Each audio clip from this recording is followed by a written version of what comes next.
Good morning, everyone. My name is Noke.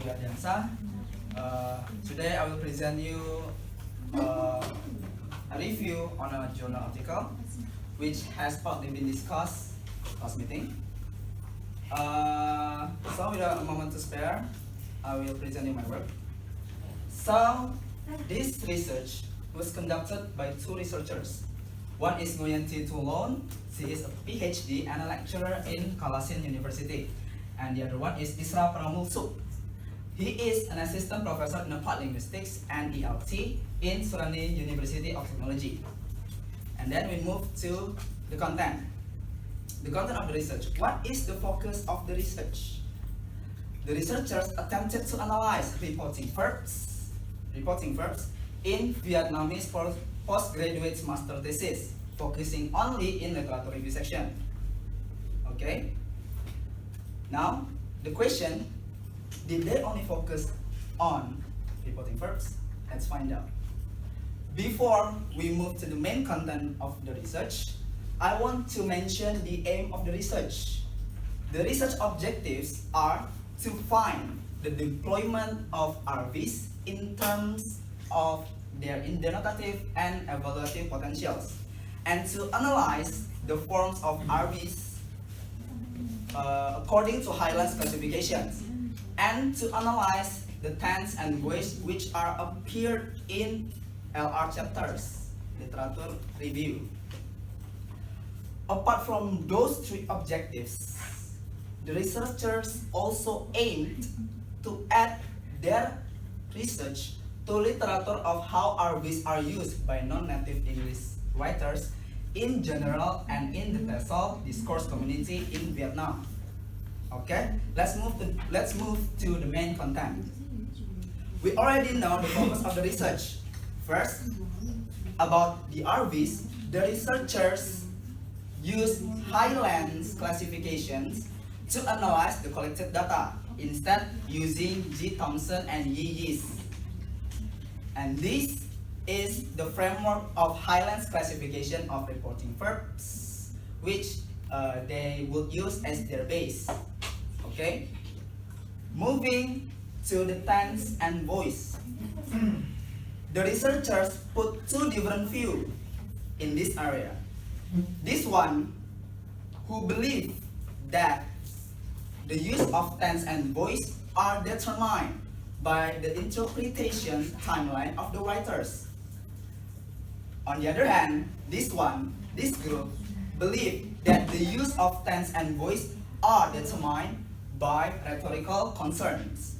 However, the researchers appear to choose this side of view because they emphasize this term in more specific explanation in the next slide. The use of present tense as generalizations, the use of past tense as references to specific experiments, and the use of present perfect as references to area of inquiry. Okay? Also, these researchers put several relevant research which I really don't want to explain in detail. I just want to show. Okay? Move to the data. In the data, the researchers were going to analyze come from 24 electronic Tesol of master thesis with range of year from 2009 to 2012. Okay? And this data, these 24 theses, are from 3 different universities, 8 from each of them. One university, 8 theses. Okay? And appear is in the South Vietnam. Okay? And the researchers concerned only in literature review, which they categorize as LR1 to LR24. Also, they only focus in citation part, which can be integral and non-integral. Confused, right? Okay, let's move to the data collection procedure. To find all of these, including tense and voice, the researchers using and not and using regular expression or regex. I put a little definition, short definition about ethnoc and regex, which I really don't want to explain in detail because you will be confused. We move to findings, what they had found in their research. first I want to give you this table 1.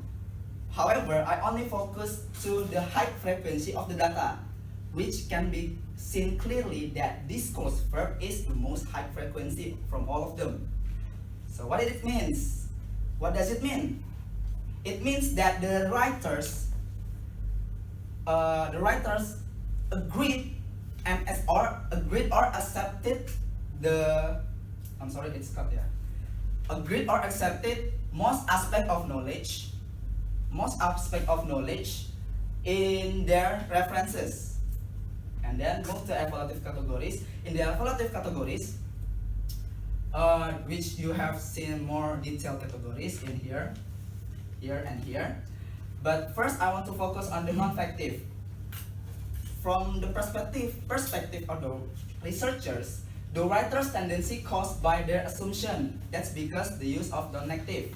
It means their natural stance toward their references. And then move to the critical and counter aspect. In this data, we can conclude that the writers avoided direct confrontation with previous research. And with the interpretation of the researchers, and with addition of the counters in the bottom, they assume that the cause of these absences, which there is no data in here, because of two things. First one, their awareness of their status and inequality power. It means they perhaps were only postgraduate students, and they feel scared. They were scared that day. Like I really don't want to give any mood in the references. So I just give a neutral stance. And then the second reason is about the belief of most Vietnamese about Taoism and Confucianism, avoidance of confrontation. Because of these beliefs, the writers tend to give no mood or no expectation toward the references. Move to this.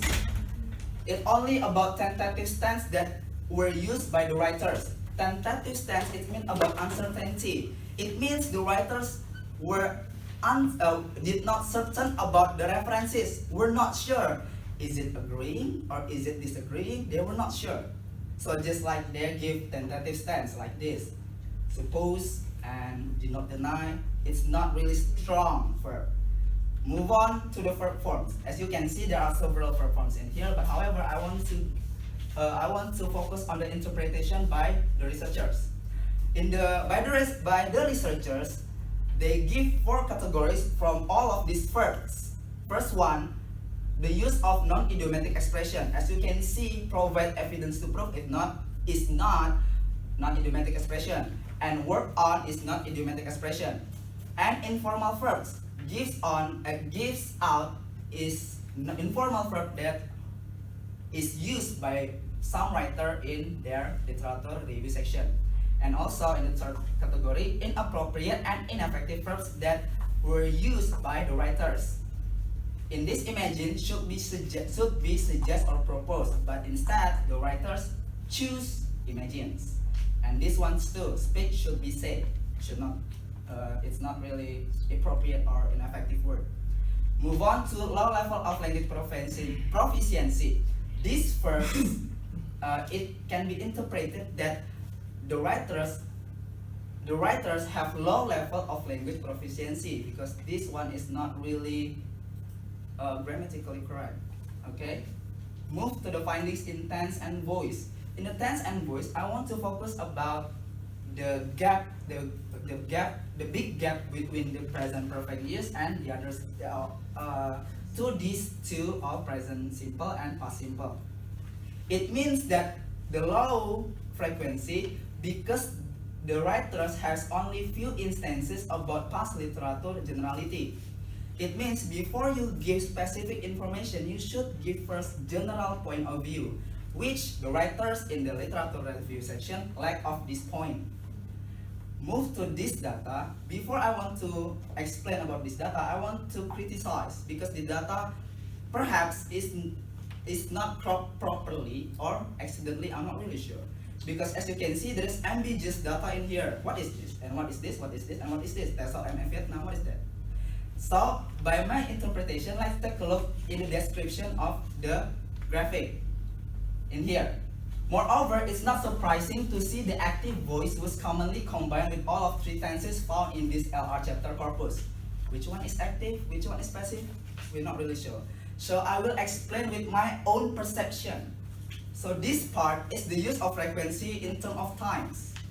This part which is missing should be comparison between active and passive voice in terms of their tenses. Like this one. This one should be active and this part next to it should, that the part is missing, should be passive in terms of simple present tense. And the next to it should be active and active versus passive in terms of simple past. And this one should be present perfect, but it's not cropped properly, so it's missing.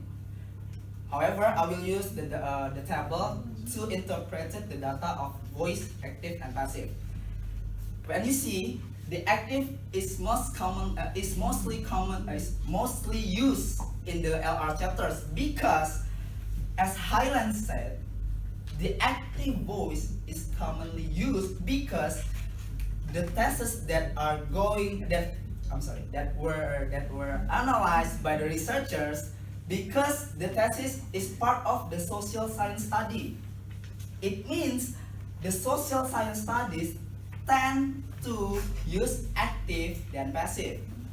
Different with medical science and nature science, which use more passive instead of active. Do you get what I mean? Still confused? Okay. And we go into conclusion. In the conclusion, I give 4 categories because it's easier that way to understand. First, in the notative points of view, we can see that discourse X is commonly used more than research X, and cognition X is the most few or less use of verbs. And then the limited number of RVs, their mistakes and non-idiomatic expression because of the deficit vocabulary and low level of English proficiency of the writers. For evaluative points of view, natural view of the writer can be seen clearly because of the high frequency of non-factive RVs, and the avoidance of refuting and criticizing previous research by the writers can be seen in the low frequency of critical and counter verbs. This aspect is because of the reflection of the writer's awareness of their inequality power and their status as postgraduate students that term or that day. And tense and voice, simple present almost equally to simple past. However, the gap between present perfect can be seen. There is a big gap between present perfect to these two of tenses. How is that? Because, as I said, that the lack of generality. And then how come active is mostly used than passive? Because the writers, the thesis of the writers is social science, not medical or nature science. That's why, according to Highlands in 2000, active is commonly used in social science. That's why the thesis mostly use active than passive. Okay. In general, the researchers said that these Vietnamese writers are unfamiliar of using RVs for achieving the communicative purpose of LR chapters or literature review. And that's all. Thank you for your attention, and I hope you have